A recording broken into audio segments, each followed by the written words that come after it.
Welcome to the Fear and Greed Afternoon Report for Wednesday, the 15th of February, 2023. I'm Sean Aylmer.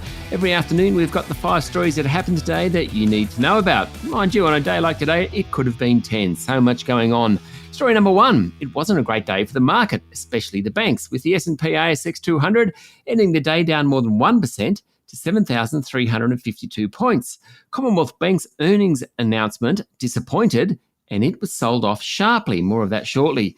The other major banks followed suit, with Westpac off 4.4%, National Australia Bank finishing more than 4% lower, and ANZ down 3.5%. The energy companies were lower, with Woodside off 2.4%, while the iron ore miners generally outperformed, with Rio Tinto up 1.5%. The Star Entertainment Group had been hammered this week. Not today. It was the best performer, up nearly 14%. Worst was BrainChip Holdings, which fell 13.6%. Story number 2.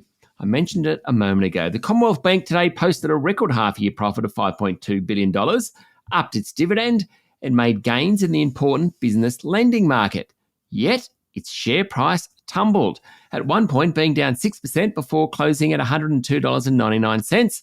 That was down 5.7% for the day. That was thanks to forecasts that profit margins will be squeezed. The Commonwealth Bank was just one of many large companies to report today. Wesfarmers reported a record half-year profit of $1.4 billion, but warned that households are starting to feel the pinch. Cochlear's share price jumped 8% after its result, and Seven Group surprised investors by beating profit forecasts. Seems to be unusual this earnings season. That was thanks to its heavy equipment business. And finally, Fortescue today announced a 15% fall in half-year profit to about $3.4 billion. Story number 3, the 2 most important economic bureaucrats in the country, Governor of the Reserve Bank Phil Lowe and Head of Treasury Stephen Kennedy, were in front of estimates today in Canberra. Both had plenty to say. Lowe said interest rates are going higher. He agreed many households are hurting, but not capping inflation will trigger a much worse outcome. Head of Treasury Kennedy pretty much concurred with the governor. He isn't worried about a wage price spiral. Kennedy said the interest on government debt and the cost of the National Disability Insurance Scheme are the 2 fastest growing line items in the budget. He also said federal legislation around coal and gas price caps, including the Mandatory Code of Conduct, had helped ease price pressures. Story number 4, the corporate regulator this year says it's targeting predatory lending, bad insurance practices, and companies lying about their green credentials. Investors being heard in the cryptocurrency space, financial scams, cybersecurity, and operation resilience.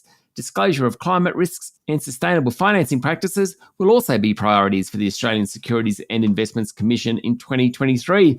ASIC Deputy Chair Sarah Court said the regulator is likely to take legal action against greenwashing. That's where companies aren't really honest about their environmental credentials. Also against predatory lending and insurance companies failing to deliver promised discounts, particularly when customers are renewing policies. According to the Financial Review, the watchdog is sharply focused on predatory lending, particularly in changing economic environments, such as we have now, and when cost of living pressures on consumers are rising. And story number 5, US inflation numbers for January were released overnight, and really was a bit of a damp squid because the information came in pretty much on expectations. Headline CPI for the year to the end of January was 6.4% and 0.5% for the month. Core inflation was 5.6% over the year and 0.4% for the month. It tells us that inflation is high, very high, but moderating. Rates are still likely to rise in the US, with the market pricing in another 50 basis points.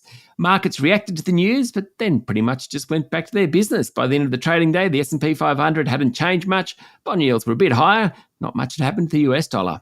That's it for the afternoon report for Wednesday, the 15th of February, 2023. Don't forget to hit follow on the podcast and find Fear and Greed on LinkedIn, Instagram, Twitter, and Facebook.